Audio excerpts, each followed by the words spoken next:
Porque precisei remover um rim. Olá, meu nome é Viviane e eu quero contar para vocês como está sendo essa fase de recuperação da nefrectomia.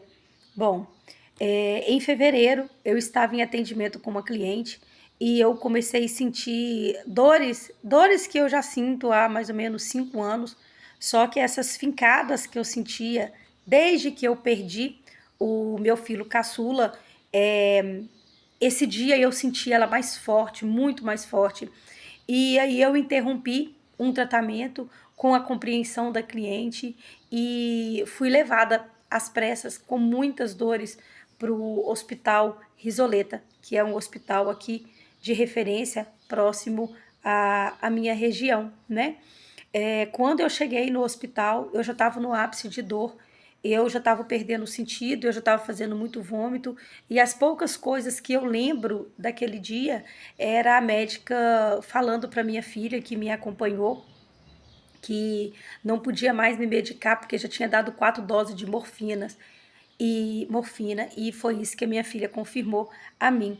No decorrer do dia, que foram poucas coisas que eu consigo lembrar, quando foi no final do dia, o médico veio e falou que ia ter que fazer uma tomografia.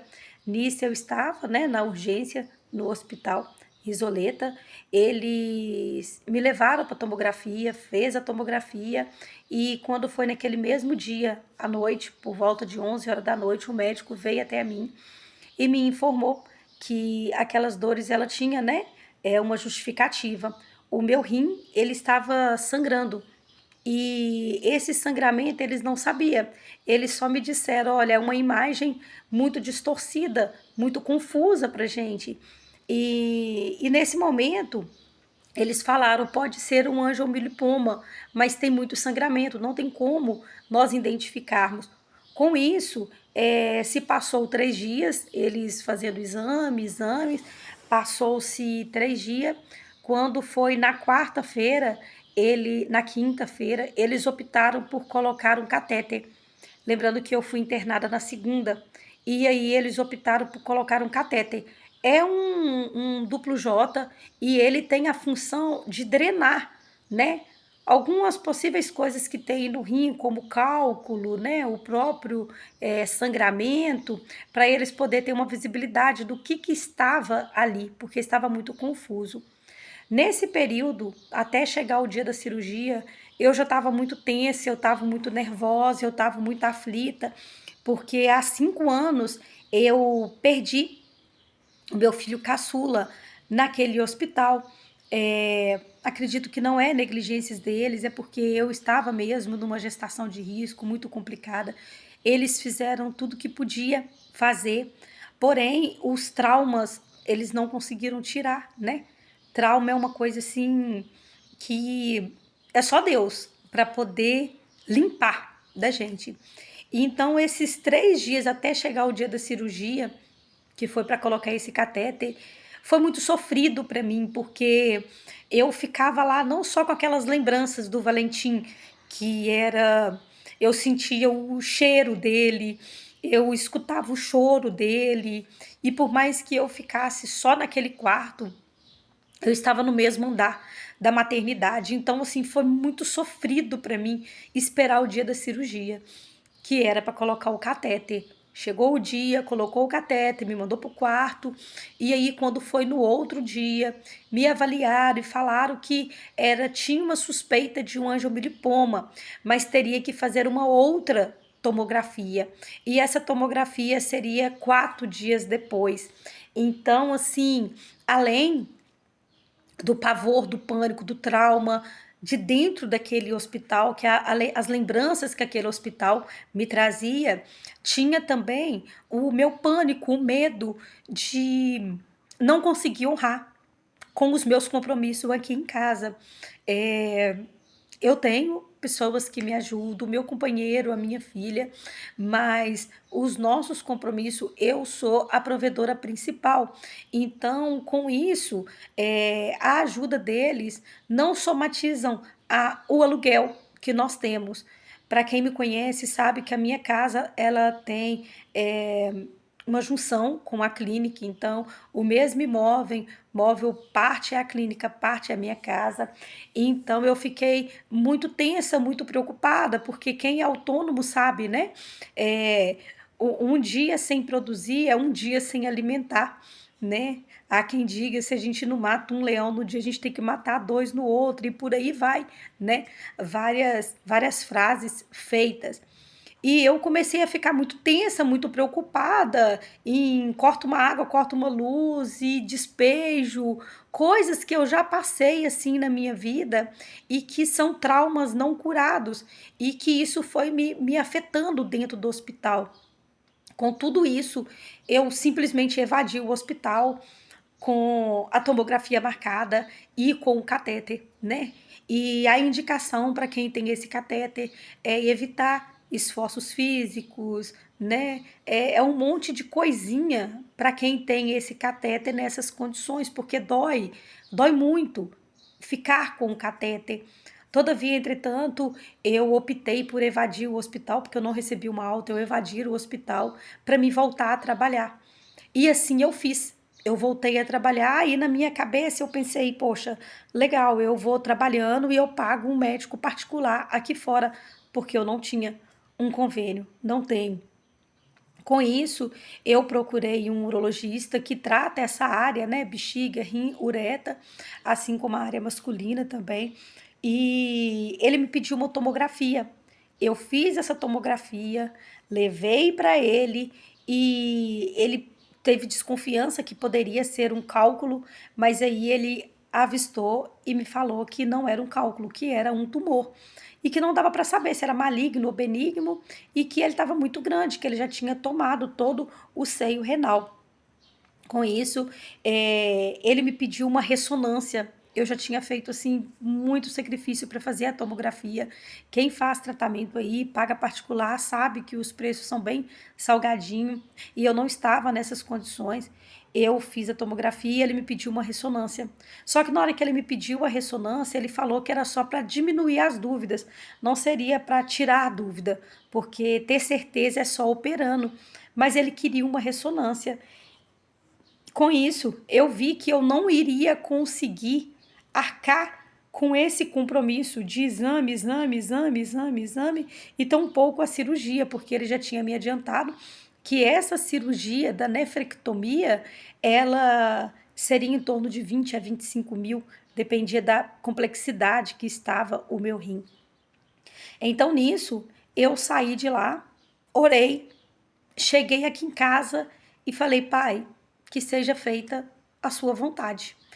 Eu quero viver, eu quero ver meus filhos crescerem, eu quero ser vó, eu quero conquistar coisas que eu almejo desde quando eu comecei a trabalhar com 9 anos. Então, que seja feita a sua vontade. Eu não sou dona da minha vida, eu não tenho controle da minha vida, eu não vou abandonar a minha vida, mas daqui para frente é com o Senhor. Com isso, eu continuei trabalhando, continuei produzindo, e por mais que eu sentia a dor do catéter, porque eu evadi o hospital com um catéter, eu procurei trazer alegria para minha vida, mesmo sabendo de todos os riscos que eu estava correndo, eu aceitei o desafio. Então eu trabalhei, eu fui atrás, peguei aquela documentação e levei no posto, porque era a única coisa que estava no meu controle, né? Com isso, eu já levei aquela documentação no posto, pensando, cara, pode ser que eu morra sem conseguir fazer essa cirurgia. Mas toda vez que vinha esse pensamento no meu coração, eu pensava, pai, eis-me aqui, que seja feita a sua vontade. Mas com isso eu vinha, trabalhava e atendia uma cliente, aí eu sentia um desconforto, tomava um remedinho, trabalhava e curtia meu filho e fazia as coisas que eu tenho que fazer, que eu sei que são responsabilidade minha. E aí, com 15 dias, é milagre de Deus, com 15 dias, eles me chamaram para uma consulta. Eles me enviaram para uma consulta do Santa Casa com um urologista especializado, né? Eu fui chegando nessa consulta, apresentei o meu documento, o médico mal conversou comigo, ele só falou, Viviane, é um tumor grande, pode considerar um angiolipoma, mas pode considerar uma doença ruim. E eu só olhei para ele e falei, tá, um câncer. Aí ele falou, é. Eu falei, tudo bem, o que que a gente tem que fazer? Ele falou, não, o seu caso com certeza é uma cirurgia, mas eu vou ter que te mandar para um urologista especializado em tumores.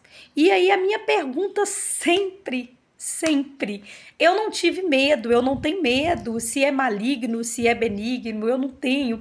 O meu pânico o tempo todo era o tempo que eu tinha que ficar sem trabalhar. Era o tempo que eu tinha que ficar sem produzir. Era o tempo que eu tinha que ficar sem ser colaboração dentro da minha casa.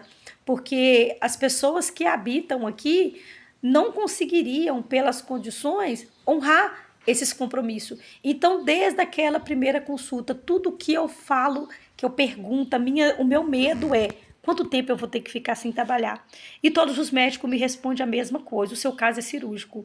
É só o seu corpo que vai responder. Nenhum médico vai te falar é dia X. Isso o primeiro médico. Mandaram eu fazer o cadastro no sistema de oncologia e me mandaram para consulta e falou: você vai ter que fazer o cadastro e você vai ter que esperar essa consulta. E nisso eu continuei trabalhando, produzindo, fazendo meus vídeos, postando meus tratamentos e, né, fazendo o que Deus me permitiu ser útil aqui nessa terra com as minhas mãos.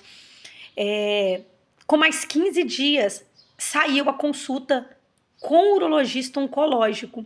E aí, quando eu cheguei no urologista oncológico, as mesmas informações. Viviane, é um tumor grande, nós vamos ter que fazer uma tomografia detalhada, esqueci o nome, mas se é vasodilatação, alguma coisa, para poder avaliar melhor. Nisso, ele pediu urgência, porque eu estava com catéter, e eu fiz essa tomografia. Com 15 dias saiu a tomografia, com mais 15 dias eu consegui o agendamento de novo com eles, e aí a informação foi essa: você está com um tumor que tomou todo o seu seio renal, não dá para saber assim. Tudo indica que é um tumor maligno, porque o angiolipoma, ele não cresce mais do que 5 centímetros, 4 centímetros e meio, 5 centímetros. O angiolipoma, ele é um tumor, tipo lipoma, que dá trauma na perna, na pele, né, na superfície. Porém, o meu, se for, ele foi interno, dentro do rim, dentro de um órgão, né, que é super perigoso. Então, na maioria das vezes, ou é por conta de algum trauma, que tudo indica que foi no parto do meu filho, que foi muito traumático, ou por alguma questão genética, eu não vou saber explicar aqui, mas o que conclui? Ele falou que o meu caso era cirurgia, e cirurgia urgente. Então ele fez essa tomografia, me pediu afastamento para mim não trabalhar até o dia da cirurgia, e eu trabalhei porque, né, eu sou autônoma. Com isso, ele falou: agora o seu caso é cirurgia urgente, porque um câncer, se for um câncer maligno, o que vai acontecer? Ele vai dando metástase no corpo, né? E se for um angiolipoma, como ele já teve um primeiro rompimento, ele pode ter outro rompimento, porque ele não para de crescer, e com isso dá uma hemorragia interna. Então você pode morrer dentro de casa, lavando uma vasilha, né? E que dá uma contração. Com isso, mais uma vez, eu não me preocupei com isso. Mais uma vez eu perguntei ao médico, falei: tá bom, doutor, mas quando sair essa cirurgia, porque trabalhar para trabalhar eu já estava trabalhando, então eu nem comentei isso com o médico, né? Ele só falou: evita esforços físicos, e eu continuei trabalhando. E aí eu perguntei a ele, falei: tudo bem, mas e quando acontecer essa cirurgia? Quanto tempo eu tenho que ficar parada? Qual que é o tempo? E ele falou: não posso te responder, depende da complexidade, de como que está afetado o seu órgão, de como que vai ser a cirurgia.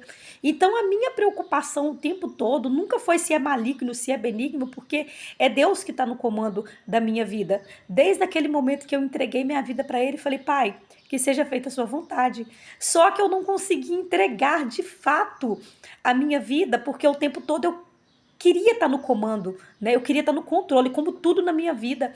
Muitas vezes eu não tive sucesso em algumas coisas porque eu sempre quis estar no controle, sabe? É um surto de ansiedade, é algo que eu tenho que tratar e eu pretendo tratar o mais rápido possível. Eu sei que isso é só uma terapia. Com isso, ele me deu essa resposta e falou: agora é aguardar a cirurgia. E eu fui trabalhando. Com menos de 20 dias, a cirurgia saiu. E eles me chamaram para assinar uma papelada para fazer o risco cirúrgico. E eu fiz o risco cirúrgico e continuei trabalhando e continuei fazendo as coisas. E saiu a cirurgia. Então, assim, muito rápido. E eu sei que é Deus que está zelando pela minha vida. Eu sei que Deus tem um propósito aqui. E eu estou pedindo a Deus o tempo todo para me dar discernimento, sabedoria, para me entender o que, que eu preciso de aprender com isso.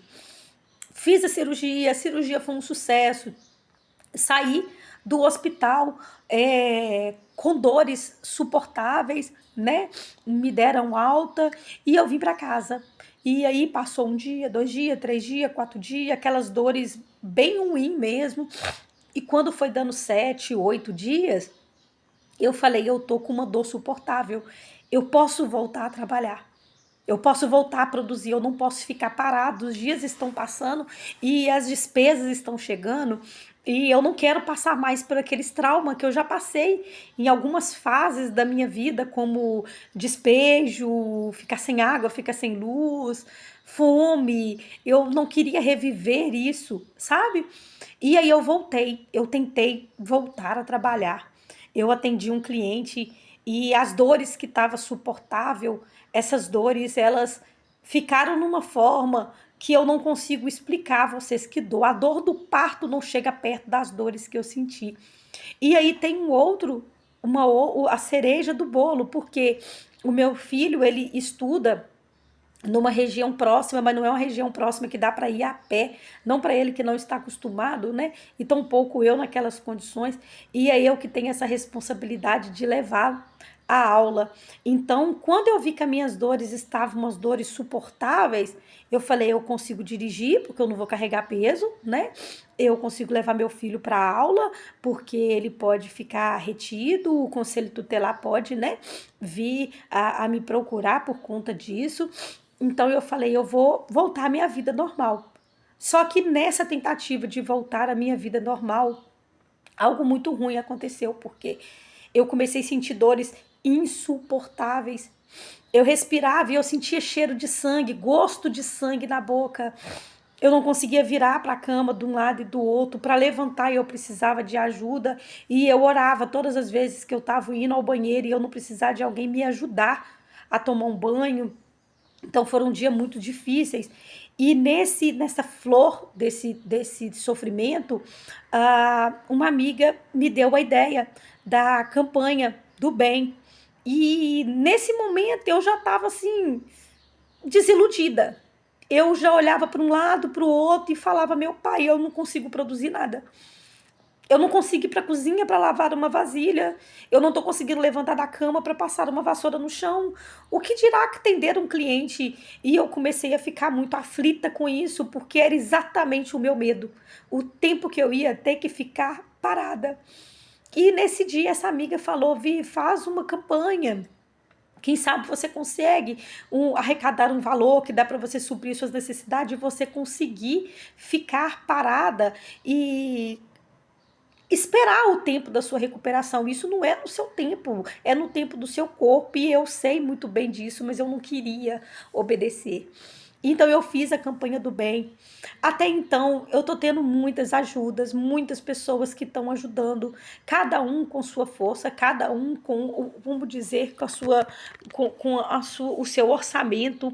Qualquer valor que ajuda dá um montante. E eu tô aprendendo tanta coisa, porque não é só o aprender a sair do controle, não foi só sair do controle.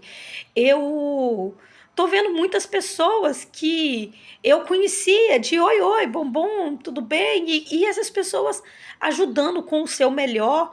E é uma cura.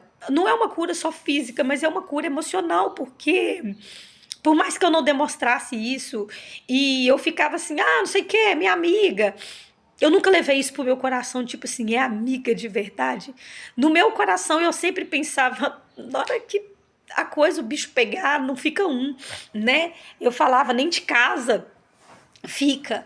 E então eu tô vendo assim muitas pessoas que que eu posso contar, não somente assim questão de financeiro, mas emocionalmente, sabe? De receber mensagens carinhosas todos os dias, de receber o carinho, visita. Então, assim, eu tô chocada positivamente com o que Deus permitiu estar acontecendo na minha vida para mim aprender. Entre essas coisas, aconteceu dois eventos assim, além da ajuda financeira, dois eventos que eu pensei, eu acreditava que, né, quando chegasse os meus últimos dias na Terra, que não iria acontecer. Foi a visita do meu pai. Meu pai, para quem me conhece, ele mora em Montes Claros. E há 24 anos ele foi embora e teve uma vez que ele, pelo menos eu comentei com ele, ele falou que não lembra disso. Ele jurou que nunca mais colocaria o pé em Belo Horizonte. E isso me doía muito porque eu queria a visita dele. Eu já fui lá em Montes Claros várias vezes, mas eu queria a visita dele. Eu senti essa necessidade, sabe? E tem muita história muito maior atrás disso, dessa carência paterna, né? Mas eu vou dar só uma pincelada do que eu senti nesse tempo.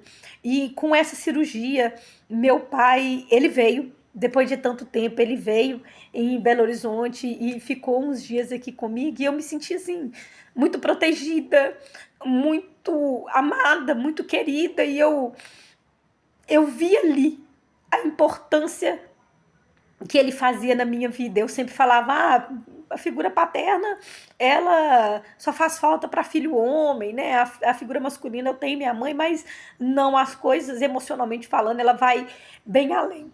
Então, esse é a primeira, assim, milagre que aconteceu dentro desse período. O segundo eu tenho um irmão. Na verdade, eu tenho 4 irmãos. Nós somos 5, eu sou a única mulher dos 4. E por motivos, né, familiares, é, e uma discussão que nós tivemos há 8 anos. Eu sou muito de falar e eu sou muito impulsiva. E muitas vezes eu arrependo do que eu falo, mas assim, eu solto pra fora, depois eu até faço as pazes, tá tudo bem, mas eu preciso de soltar, precisava de soltar pra mim não ficar asfixiada. E teve uma discussão com um irmão em específico, e eu falei algo que magoou ele, e durante 8 anos nós não conversávamos. É, no ano passado, minha mãe teve um problema de saúde e minha mãe ficou internada 2 meses, foi bem, bem difícil, assim. E nem nesse período que a minha mãe ficou uma linha de vida, sabe? Ela ficou a um fio de cabelo da morte. Não fez com que nós uníssemos. Pelo contrário, afastou foi mais. Os que a gente tinha contato, os outros irmãos que eu tinha contato, afastou. E especificamente esse irmão, ele não queria nenhum tipo de contato, né? Tudo que ele falava pela minha filha. E com essa história toda, né? Foi feita a campanha do bem, igual eu havia dito, né? Muitas pessoas ajudando, muitas pessoas que eu nem imaginar, pessoas que eu vi uma vez na vida, de clientes, de pessoas que eu falava amiga, mas só por falar e que eu vi que tinha amizade mesmo, de amigas chegar aqui com cesta e falar, Vi, eu trouxe, essas atitudes me fez sentir tão amada que eu não sei colocar em palavras, né? Dentre todas essas ajudas, eu grata a cada contribuição que eu vejo entrando, eu sou grata e o que eu posso fazer, eu oro pelaquela pessoa, mesmo sem não conhecer, porque tem pessoas que eu não conheço ou que eu não reconheço pelo nome, né, na doação, e eu oro e eu falo, Pai, que o Senhor possa retribuir 1000 vezes mais, que a vida dessa pessoa seja sempre próspera, ela e toda a sua descendência, é o que eu faço, porque eu sei que Deus vai retribuir. Mas lá no fundo do meu coração, eu pensava, caramba, amor de tantos e dos meus irmãos mesmo eu não tenho, né? Amor de tantos e da minha família, aquela cobrança chata, né, que a gente fica, tipo assim, poxa, a gente sempre espera mais dos biológicos, não necessariamente financeiro, mas o emocional. E um belo dia, eu já tinha perdido as minhas forças com isso, de querer a união, de querer estar próximo aos meus irmãos. Eu tinha perdido a força, porque tudo que eu podia fazer eu já tinha feito. E aí eu, com essa dificuldade, com esse problema, eu jamais imaginei que principalmente esse irmão iria se manifestar. E com isso, né, teve um belo dia que, quando eu abri o aplicativo, eu vi uma doação, Tiago, né? E com essa doação, eu pensei até que era um cliente meu, eu vi o sobrenome dele. E quando eu vi o sobrenome dele, antes mesmo de focar na contribuição, eu senti uma alegria assim, tão inexplicável, uma coisa assim tão. Eu não sei explicar, eu não sei colocar em palavras, mas eu fui tão grata a Deus que eu só sabia chorar aí dentro de mim, agradecer.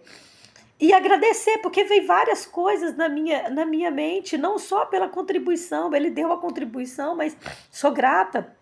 Mas foi pelo ato dele, né? Ele fez essa contribuição pelo Pix. Então, no Pix a gente vê o nome, o sobrenome da pessoa, né? E eu reconheci o sobrenome dele. Então, na minha cabeça, eu pensei, ele poderia ter passado por um amigo, esse amigo depositado, mas ali eu vi que ele estava baixando as barreiras, né? Ali eu vi que Deus sonda meu coração. E por mais que tem muita coisa que a gente não fala, algumas pessoas dizem que eu falo demais, mas assim, eu falo muita bobeira, eu falo zoação, mas nem sempre eu falo o que eu tô sentindo, né? E eu acho que na vida da maioria das pessoas é assim. Então, quando eu vi aquilo, eu fiquei numa alegria tão grande, tão grande, tão grande, por aquele ato, sabe? Mais uma vez eu me senti protegida e eu me senti amada e eu senti a misericórdia de Deus na minha vida. Eu pedi minha filha o contato dele, porque eu não tinha. Pedi a minha mãe e falei, mãe, é um direito meu agradecer, né? Minha família tem muito aquilo, é o que a mão direita faz, a esquerda não precisa de ficar sabendo. Ok, eu sei disso, isso é bíblico, né? Mas é os outros, né? É o fulano, o ciclano, é filmar, é gravar e tudo, é os outros. Mas quem está sendo favorecido, no caso eu tenho o direito de agradecer essa pessoa. E quando a gente sabe, muita coisa dentro da gente cura, principalmente isso, né? Talvez ele poderia fazer essa contribuição através de outro nome e eu jamais ficaria sabendo. Mas no meu coração eu ia sempre ficar assim, nossa, meus irmãos não se preocupam comigo, né? Minha família não se preocupa comigo. E quando eu vi, eu me senti assim, amada, protegida. Então, o favorecido deve saber quem que é, pelo menos para minha vida.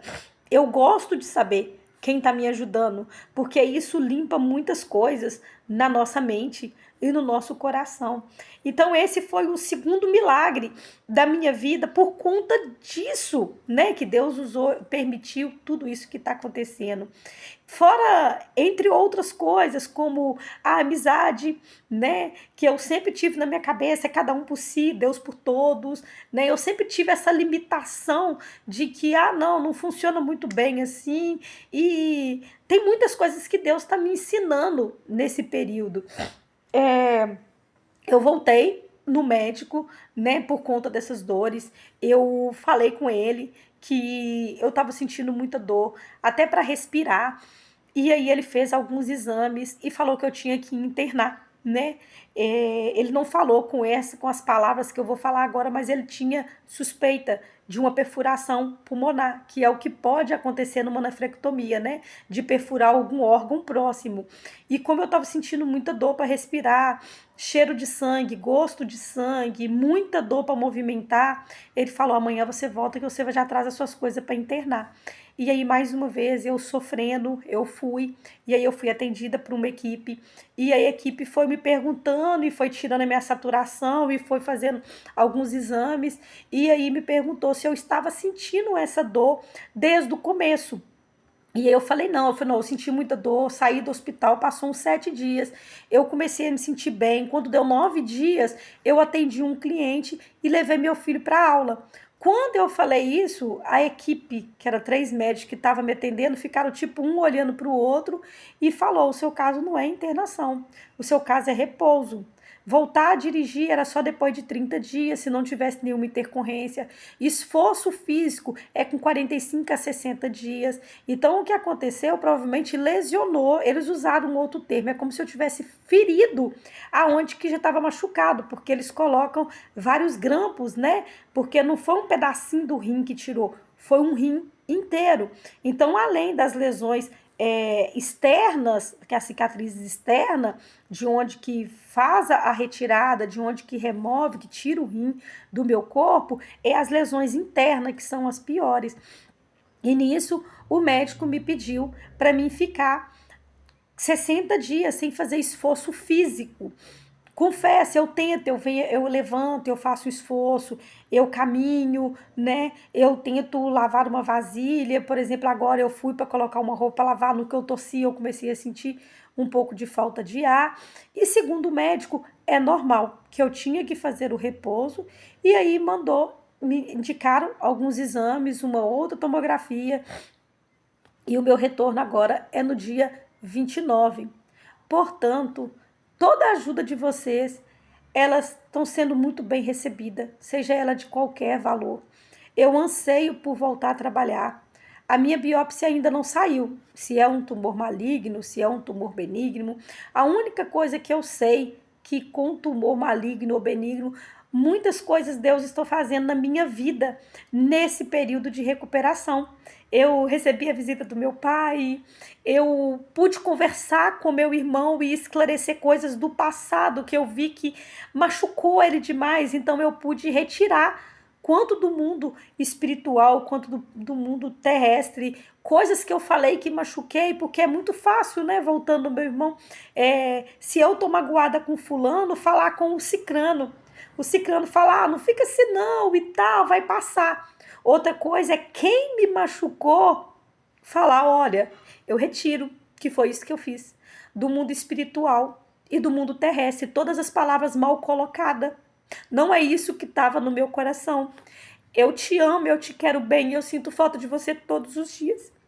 Então, tudo para mim está sendo benéfico, tudo, a ajuda, as mensagens, o carinho que eu estou recebendo de todo mundo. Óbvio que a gente sempre escuta uma asneira, mas assim, a proporção de amor que eu estou recebendo está sendo tão grande que está camuflando, que está escondendo, que está abafando as asneiras que às vezes a gente escuta ou que fala com um amigo nosso, próximo, né? Então, assim, é muitos milagres que está acontecendo na minha vida. E um deles é a sua ajuda, é a sua solidariedade. Então, se tiver no seu alcance e você sentir no coração, eu ainda estou recebendo ajuda, porque o meu retorno é no dia 29. No dia 26 faz 60 dias, hoje tem 41 dias que eu operei. Eu ainda não tenho força para fazer trabalhos pesados, como cabelo, né? Que é o meu forte. Se eu fico muito tempo em pé, me dá tonteira. Esforço muito físico, porque com o cabelo, né? Eu fico com o braço o tempo todo aéreo. Então, isso dá dor aonde que foi feito as incisões, dói bastante. Por exemplo, eu fui estender umas roupas, eu comecei a sentir náuseas. E segundo o médico, é normal, porque eu gerei uma inflamação interna. Então, assim, a ajuda de vocês é muito importante. Eu não estou morrendo, eu estou me recuperando, porque eu ouvi, né, alguém que comentou, mas ela está muito mal, depende do ponto de vista. Mal de estar escornada, de não estar rindo, de não estar conversando, de estar acamada, não, eu não estou mal dessa maneira. Eu considero que eu estou mal porque eu não estou ainda conseguindo produzir e fazer o que eu sei fazer de melhor. que é o meu trabalho. Nesse período, tem uns 10 dias mais ou menos, eu atendi acho que umas 3 extrações de verruga, mas é algo que é pouco, né? Não consigo suprir a minha necessidade porque é um tratamento de 15, 20 minutinhos. Mais tratamentos demorados, por exemplo, uma limpeza de pele, cabelo, que é o que tem mais chamada, que é o que eu honro os meus compromissos, eu não estou conseguindo. Portanto, durante esse resto de percurso, se você puder ser contribuição na minha vida, eu vou ficar muito grata, eu vou ficar muito feliz. E eu tenho certeza absoluta que Deus vai voltar para vocês em dobro. Então é isso. A nefrectomia, ela me trouxe muitas dores, mas ela também está me trazendo muitas alegrias. Ela me trouxe muito medo desse tempo que eu tô parada, mas é exatamente esse tempo que eu tô parada que eu tô conseguindo observar os sinaizinhos de Deus, sabe? O cuidado que Deus tem com a minha vida, o zelo que Deus tem com a minha vida, eu acho que desde quando eu nasci, mas eu tava tão apertada com tudo, tão alterada com tudo, que eu não conseguia parar e falar: meu Deus, isso é sinal. Isso é sinal, isso é Deus agindo, isso é Deus agindo. Eu estava muito ocupada. E eu não sei se vocês sabem, mas assim, eu nunca tirei férias. Todas as vezes que eu viajava, para qualquer lugar que eu viajava, eu sempre estava com um secador, uma prancha, um cauterizador e uma vida de autônomo é assim, ó, vai que aparece alguém. Então eu nunca tirei férias. E a minha comadre falou assim: Vi, isso é uma férias forçada. É para você descansar. E uma outra palavra que eu escutei nesse período é: permita-se estar na vulnerabilidade. É uma palavra que em outros momentos, se falasse comigo, eu não aceitaria. Permita-se estar na vulnerabilidade. Essa frase, ela me trouxe, tá me trazendo tanto aconchego, porque quando eu pensei, eu tenho que fazer, eu falei: pera, eu preciso me permitir estar na vulnerabilidade. Eu preciso do próximo, né? Eu posso sim esperar o outro fazer. Eu não tenho que fazer tudo de repente, sozinha. Eu não preciso de dar conta de tudo. Então, assim, é um momento doído, mas ao mesmo tempo eu tô dizendo que é um momento milagroso, sabe? Eu acho que Deus já tentou tratar comigo em outras épocas da minha vida, mas como eu disse, eu estava muito desnorteada. E é sobre isso. Obrigada a todos vocês. Obrigada, obrigada, obrigada do fundo do meu coração. Através de vocês, Deus tem me abençoado. Através de vocês, eu estou conseguindo honrar os meus compromissos. Eu ainda tenho mais alguns dias de repouso, quase um mês ainda, que eu tenho que ficar quietinha. E eu tenho muito medo de ter outra recaída. Então é isso. Obrigada, que Deus abençoe a vida de todos, em nome de Jesus.